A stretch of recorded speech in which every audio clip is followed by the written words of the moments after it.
Hello guys, in this video I'm going to show you how to turn on voice assistant suggestions in the Spotify app. First we have to open up the app, and here it opens up in the home menu. From here we just go into the profile menu in the top left corner. Then we tap on settings and privacy. Then we tap on apps and devices. And here at the top we find voice assistant suggestions. We can turn this off, or we can turn this on if we had it turned off from the first place.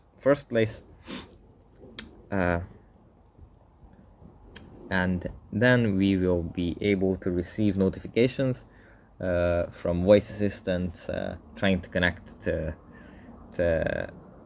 on this device. What this means is that if there is a device to which we want to connect through the voice assistant, we can probably do that and achieve this.